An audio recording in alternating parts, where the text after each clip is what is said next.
mas conservas o meu nome e não negas a minha fé, mesmo nos dias de Antipas, minha fiel testemunha, que foi morto entre vós, onde Satanás habita. Entretanto, tenho algumas coisas contra ti, porque tens aí o que seguem a doutrina de Balaão, que ensinam a Balaque a fazer os filhos de Israel pecarem, induzindo-os a comer das coisas sacrificadas a ídolos e se prostituírem. Assim também tens alguns que de igual modo seguem a doutrina dos nicolaítas. Portanto, arrependa-te. Se não te arrependeres, logo virei contra ti, lutarei contra eles com a espada da minha boca. Quem tem ouvidos, ouça o que o Espírito diz à igreja. Ao vencedor darei um maná escondido e uma pedra branca, na qual está escrito um novo nome, que ninguém conhece, a não ser aquele que o recebe. Amém. Oremos. Poderoso Deus, eterno Pai, aqui estamos, Senhor, para ouvir a Tua voz. Estamos, Senhor, na Tua casa, Senhor, para ouvir aquilo, Senhor, que Tu queres falar conosco. Não aquilo que queremos ouvir, Senhor, mas aquilo, Senhor, que Tu queres falar com a Tua igreja, Pai. Senhor, que eu diminua todo dia para que Tu cresça, que eu suma para que Tu apareça, Senhor. Fala, Senhor, aos nossos corações, é o que te pedimos, em nome de Jesus. Amém e amém. Antes de começarmos a exposição do texto, no capítulo 2, do 12 em diante, nós vamos dar uma passada nas coisas que vimos anteriormente, no capítulo 1 em diante do livro de Apocalipse. Nós vimos no livro de Apocalipse, no capítulo 1, o Senhor se revelando a João, o Senhor se revelando a ele, demonstrando quem ele era, a sua glória, todo o seu poderio. O Senhor se revela a João, que estava na ilha de Patmos, como prisioneiro, mas o Senhor se revela a ele e manda ele escrever as cartas das 7 igrejas da Ásia. No capítulo 2 nós vemos a igreja de Éfeso, a igreja que deixou o primeiro amor, a igreja que se esqueceu do primeiro amor, a igreja que tinha tudo, mas se esqueceu do primeiro amor. Também vimos no capítulo 2 a carta da igreja de Esmirna. A igreja de Esmirna não teve nada, o Senhor não teve nada contra ela, mas o Senhor disse a ela permanecer fiel até a morte. O Senhor, ele advertiu aquela igreja a permanecer fiel, a permanecer confiante no Senhor, a permanecer nele, a permanecer no Senhor, ainda que lhe custe a vida. Permaneça no Senhor. Agora nós estamos vendo a carta a qual escreveu João, amando do Senhor Jesus Cristo, para Pérgamo. Pérgamo era uma cidade da Ásia muito rica, uma cidade na Ásia a qual foi capital da Ásia. Pérgamo foi capital da Ásia por 400 anos. Pérgamo era um lugar muito rico, e a palavra Pérgamo, ela significa muralha ou casamento. A palavra Pérgamo, ela significa muralha ou casamento. O que quer dizer que é muito interessante uma igreja neste lugar, um lugar a qual se chamava casamento, e é o que o Senhor quer para mim e para você. Ele quer se casar comigo, contigo, que é a noiva do Senhor. Hoje nós somos noiva, mas amanhã seremos a esposa do Senhor. Iremos morar com Ele eternamente, estaremos com o Senhor eternamente. Aquela cidade de Pérgamo, ela era uma cidade muito idólatra. Era uma cidade a qual tinha vários cultos, várias adorações a outros deuses. Aquela cidade, ela possuía adoração a tantos deuses, a tantas pessoas, a tantas divindades que aquela cidade tinha. Aquela cidade, ela também tinha. Ela era conhecida pelo deus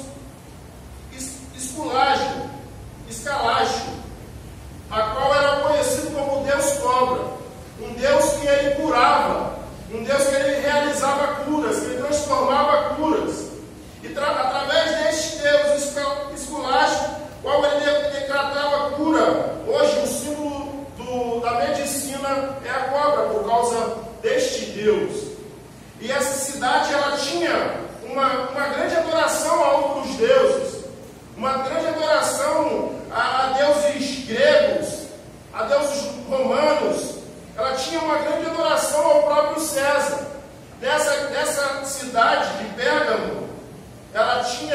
tinha um templo construído, o primeiro templo construído ao rei César foi nesta cidade, a qual todo aquele povo, as pessoas que moravam naquela redondeza ou naquela região, teriam que ir lá uma vez por ano e queimar incensos e prestar culto a César, dizendo que César era Senhor e Salvador da sua vida.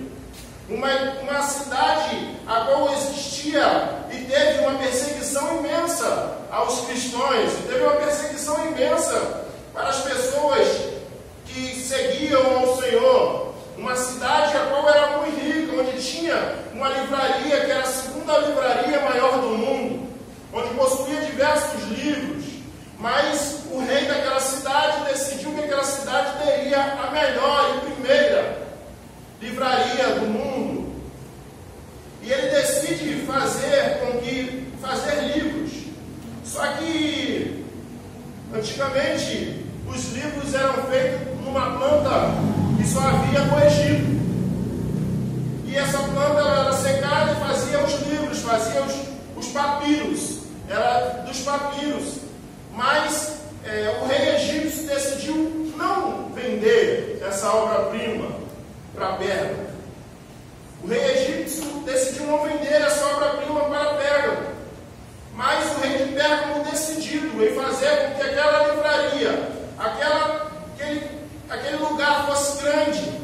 Ele inventa o pergaminho, que é feito do couro do animal, onde durava mais, onde ele durava mais tempo. E o rei, ele fez algo para escrever os livros, e que se tornou o pergaminho, que levou o nome da cidade de Pérgamo como pergaminho. Aquela cidade era muito grande, aquela cidade tinha muito conhecimento, tinha muita riqueza, tinha muitas coisas, mas o Senhor tinha algo contra uma das igrejas que ali, algumas coisas contra aquela igreja que ali se encontrava. O Senhor, João começa a escrever a carta escrevendo assim: escreve ao anjo da igreja de Pérgamo, assim diz aquele que tem a espada afiada de 2 gumes. Aquele que tem a espada. César, ele costumava dizer que ele tinha todo o poder, que ele era soberano, que ele tinha a espada em suas mãos, que ele tinha a força. Mas o Senhor manda dizer àquela cidade: diga ao anjo da igreja de Pérgamo, assim diz aquele que tem a espada. O Senhor manda dizer àquela igreja: eu que tenho todo o poder, eu tenho a espada afiada de 2 gumes, eu que tenho todo o poder, toda a autoridade, eu sou o Senhor. O Senhor manda dizer àquela igreja: eu possuo a espada de 2 gumes.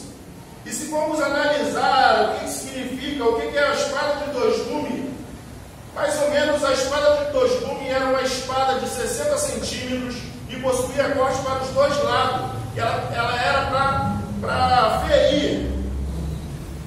Então, a palavra do Senhor vai nos dizer que a palavra do Senhor, ela é mais afiada que a espada de 2 gumes. Ela penetra junto às medulas e vai no discernimento do espírito e a alma. O Senhor, a sua palavra é maior do que qualquer outra coisa. A palavra do Senhor, ela é maior do que qualquer governante. A palavra do Senhor, ela é maior do que todas as coisas. A palavra que o Senhor tem, ela é maior e ela é mais poderosa do que qualquer decisão ou qualquer diagnóstico que o médico possa te dar. Eu quero já neste momento te dizer, não sei o que aconteceu na sua vida, não sei se já te desenganaram, se já disseram que não vai dar certo, que não tem mais jeito, que não tem mais solução. O Senhor está te dizendo nesta noite: eu tenho a espada afiada de 2 gumes, eu tenho todo o poder, eu tenho toda a autoridade, eu tenho toda a palavra de decisão. O Senhor, ele pode decidir aquilo que para o homem é impossível, aquilo que para alguém não tem mais saída, não tem mais jeito, não tem mais solução. O Senhor, ele pode realizar, ele pode cumprir. E ele continua, João continua dizendo: sei onde habitas, onde está o trono de Satanás. Mas com o meu nome e não negais a minha fé. Aquela igreja se encontrava onde habitava o trono de Satanás, mas não um trono, não algo, não alguma coisa, mas aquilo a qual aquela cidade vivia. Aquela cidade vivia numa idolatria. Aquela cidade vivia negando a Jesus e dizendo que César era seu Senhor. Aquela cidade vivia dizendo que o Deus cobra era o Deus da sua vida, era o Deus que fazia milagres, que realizava na sua vida. Aquela cidade, ela entronizava o trono de Satanás, porque aquele lugar era um lugar onde muitas pessoas negavam o nome de Jesus e exaltavam o nome dos homens. Aquela cidade era um local onde os homens adoravam o homem, mas não adoravam o próprio Deus. Aquela cidade havia idolatria, havia diversos cultos a deuses pagãos. Aquela cidade, ela tinha vários deuses, vários senhores da sua vida, mas ela não tinha o Senhor como Senhor e Salvador da sua vida. Ela não tinha Cristo como Senhor e Salvador da sua vida. Por isso que lá habitava o trono de Satanás, porque aquele lugar era movido de várias adorações e não era para o Senhor. Não era verdadeiramente para aquele que é digno de toda honra, de todo louvor, de toda exaltação. O Senhor, Ele quer ser único na sua vida. Ele não quer ser apenas um. Ele quer ser o único e suficiente Salvador da sua vida. Mas o texto continua nos dizendo, ele vai continuar falando sobre a igreja, ele vai dizer: mas conservaste o meu nome e não negaste a minha fé. Aquela igreja foi perseguida. Aquela igreja foi perseguida até a morte. Mas eles não negaram o nome de Jesus. Eles não negaram a sua fé. Mesmo no dia de Antipas, minha fiel testemunha. Antipas foi um dos pastores daquela igreja, a qual Antipas foi colocado dentro de um ventre de um animal de cobre, dentro de um bezerro de cobre, e onde foi acendido um fogo embaixo daquele bezerro, e ele foi cozinhado vivo dentro daquele bezerro. Aquele bezerro, ele esquentava até ficar em chamas, até ficar flamejante, e a pessoa que ali dentro estava morria cozida. Ela não morria sem respiração, porque eles botavam uma máscara em seu rosto, e nas narinas do boi saía a respiração para aquela pessoa que estava ali dentro, para aquela pessoa demorar a morrer, para que ela não morresse sem ar, para que ela não morresse sem oxigênio, mas que ela morresse com uma morte cruel. Aqueles homens daquela cidade pediram a Antipas para que ele negasse a Jesus, e ele não negou, e aquela igreja não negou ao Senhor. E ele morreu por causa disso. E ele morreu pela fidelidade, pela fé do Senhor Jesus. Ele morreu pela fé do Senhor Jesus e se entregou. Por isso o Senhor diz que és minha testemunha. Antipas, a minha testemunha, a qual morreu pelo amor do Senhor Jesus, que foi morto entre vós, onde Satanás habita. No âmbito daquela cidade, onde aquela cidade estava perdida espiritualmente, ali Antipas perdeu a sua vida. Entretanto, tem algumas coisas contra ti. Em outros textos, em outros versículos, nós vamos ver as outras igrejas que o Senhor vai dizer: eu tenho algo contra ti, eu tenho algo. Ou o Senhor não disse nada, mas essa igreja, o Senhor tinha algumas coisas. Ele tinha algumas coisas que nos indica que era mais de uma coisa. Aquela igreja, ela guardava a fé, ela perseverou até a morte, mas ela possuía algumas coisas contra o Senhor. Entretanto, tenho algumas coisas contra ti, porque tens aí os que seguem a doutrina de Balaão. Tens aí os que seguem. Não eram todos, mas possuíam na igreja algumas pessoas que seguiam a doutrina de Balaão. Mas pastor, o que é a doutrina de Balaão? A doutrina de Balaão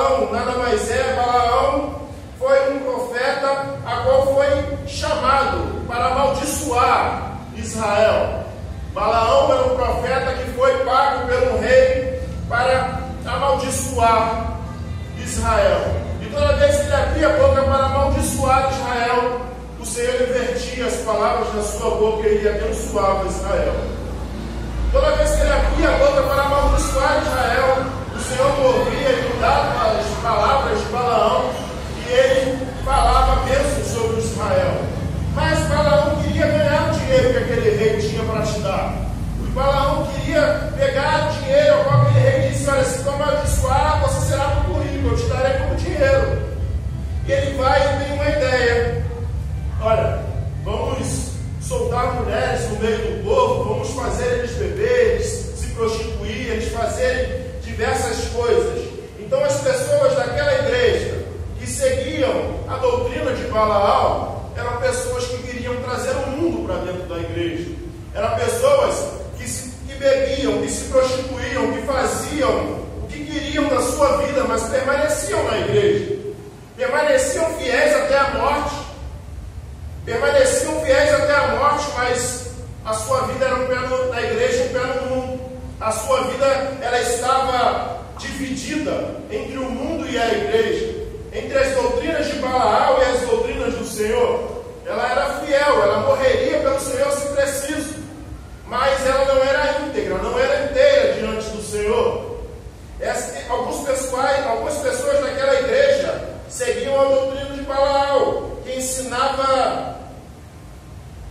ensinou Balaque a fazer os filhos de Israel pecarem, induzindo-os a comer das coisas sacrificadas a ídolos e a se prostituir. Aquele povo, eles faziam o que dava na telha. Aquele povo, eles seguiam ao Senhor, iam aos cultos, eram fiéis até a morte, mas tinham uma vida dupla. Eles eram agentes secretos. Eles estavam na igreja, mas no mundo as pessoas achavam que ele não era da igreja, porque ele fazia o que ele queria. Ele fazia o que ele queria na sua vida. Ele queria trazer doutrinas para a igreja pagãs. Ele adorava outros deuses. Ele fazia o que dava bem na telha. E muitas das vezes em nossas vidas temos vivido uma vida dividida perante o Senhor. Temos vivido uma vida sem estar íntegros, sem estar totalmente ligados ao Senhor.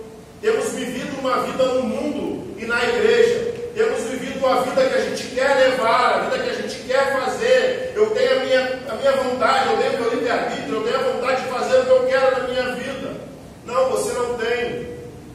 Você pode ter o direito de escolha. Você pode escolher o que você quiser para a sua vida. Você pode escolher fazer o que você quiser para a sua vida. Mas uma hora a conta vai chegar. Uma hora a fatura chega. Uma hora não tem jeito. Uma hora uma carta vai chegar e o Senhor vai estar: eu tenho contra ti. Uma hora não vai dar mais tempo de se arrepender. Uma hora não vai dar mais tempo de entregar a sua vida ao Senhor. Uma hora não vai dar mais tempo de você dizer: não, Senhor, agora eu sou seu. Vai chegar um tempo que não vai ter mais como. Quanto tempo tem esperado o Senhor para que você entregue a sua vida e viva integramente na sua casa, viva integramente buscando ao Senhor? Mas queremos fazer a nossa vontade, queremos fazer aquilo que queremos, queremos realizar desejos dos nossos corações, queremos seguir o que quisermos, queremos fazer aquilo que nos atrai, aquilo que temos vontade. Mas o Senhor nos chama a ter uma vida íntegra, uma vida inteira com Ele, não dividido, não separado, mas que você possa ter uma vida íntegra ao Senhor, uma vida íntegra não somente dentro da igreja, mas uma vida íntegra ao Senhor dentro da sua casa, dentro do seu trabalho, dentro de onde o Senhor te levar, que você possa ter uma vida íntegra, que você possa verdadeiramente negar os manjares de Satanás e possa viver debaixo da poderosa mão do Senhor.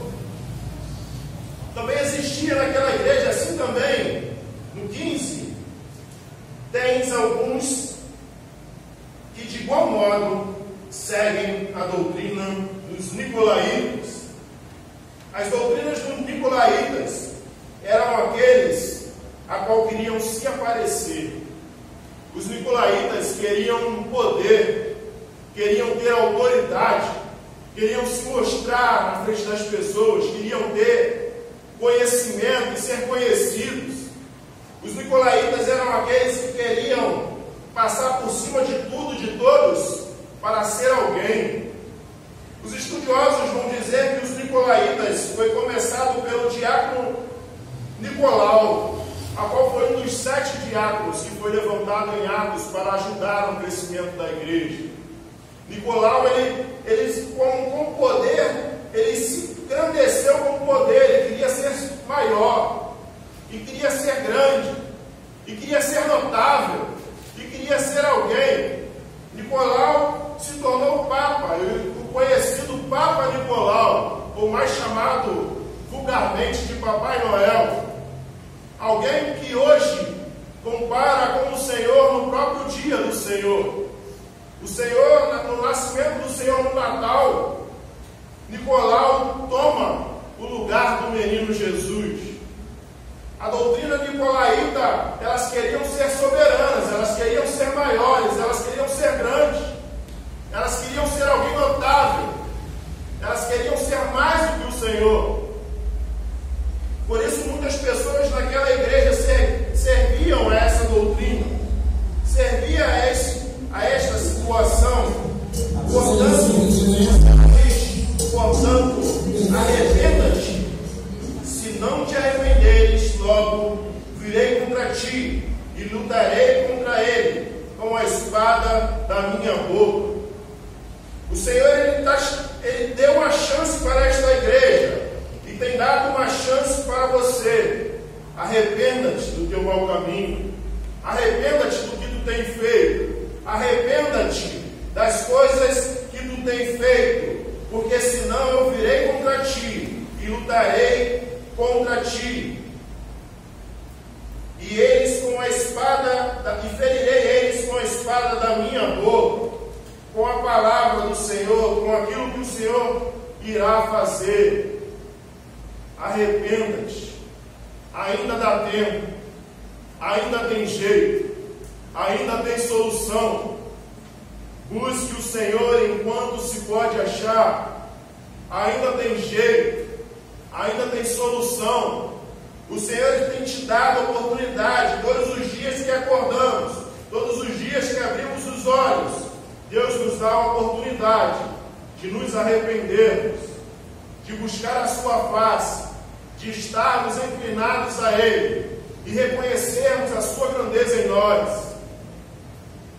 O texto continua nos dizendo: quem tem ouvidos, ouça o que o Espírito diz à igreja.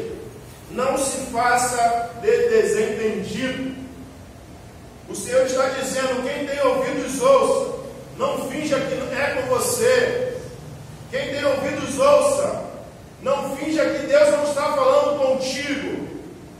Quem tem ouvidos, ouça o que o Espírito diz às igrejas. O texto continua nos dizendo: ao vencedor darei um maná escondido. Maná, ele vem falar de provisão. Maná, ele vem falar daquilo que o Senhor tem para nos oferecer. O Senhor, ele tem provisão para mim, para a sua vida. Ao vencedor, o Senhor te dará maravilhas para viver. Aquele que vencer, aquele que enfrentar, o Senhor preparará um banquete para mim e para você, e o receberá nas mansões celestiais. O Senhor tem um maná para derramar sobre a sua vida. O Senhor tem algo que nem olhos viram, nem ouvidos ouviram. O que o Senhor tem preparado para mim e para você.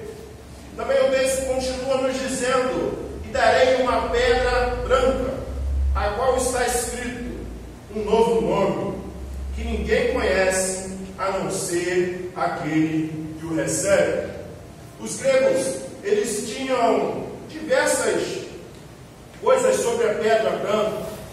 Um pai, quando o filho nascia, ele ia lá, via o filho, e se ele reconhecesse o filho como dele, ele botava o nome do filho numa pedra branca e o sobrenome. O Senhor está te dizendo: aquele que vencer receberá o nome que está acima de todo nome, será recebido como filho.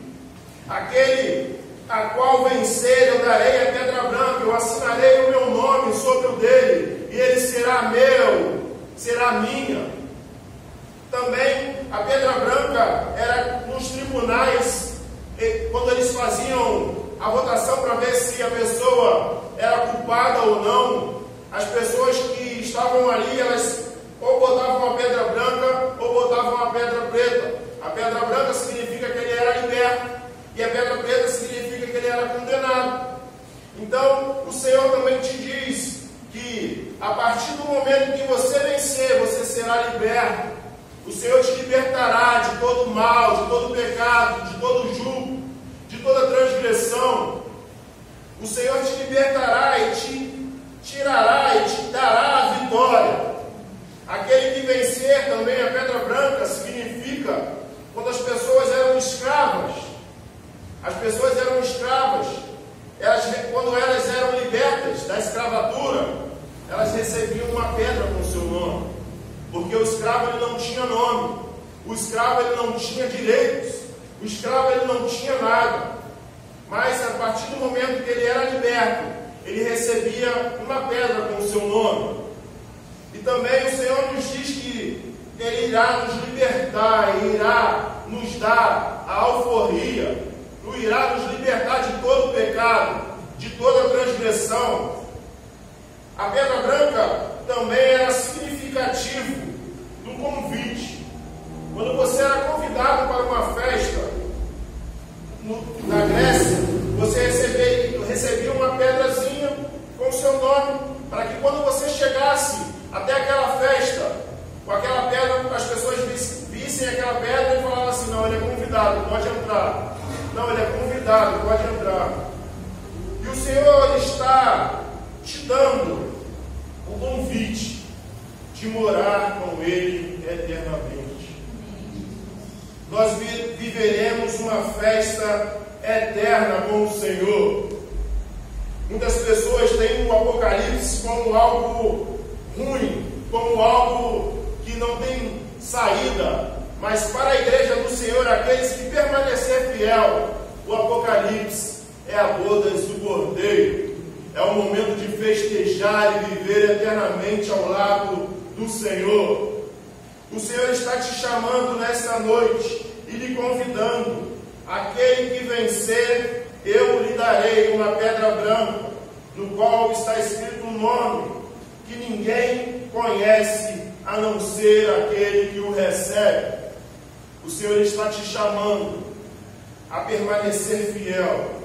O Senhor está te chamando a negar todas as coisas que tem te oferecido, todas as coisas que tem te afastado de caminhar com o Senhor. Tudo aquilo que tem te feito estar longe da presença do Senhor. Tudo aquilo que tem te afastado de estar íntegro na casa do Senhor. Tudo aquilo que tem feito divisão entre a sua vida para estar com Cristo, que você possa nesta noite deixar todas as coisas para trás, que você possa nesta noite buscar o Senhor verdadeiramente, que você possa verdadeiramente negar a Satanás e possa viver uma vida íntegra perante o Senhor. O Senhor, Ele te chama a ser fiel. Ele te chama a buscar a sua face de forma íntegra. Quem tem ouvidos, ouça o que o Espírito diz à igreja. Que possamos buscar ao Senhor enquanto se pode achar. Que possamos verdadeiramente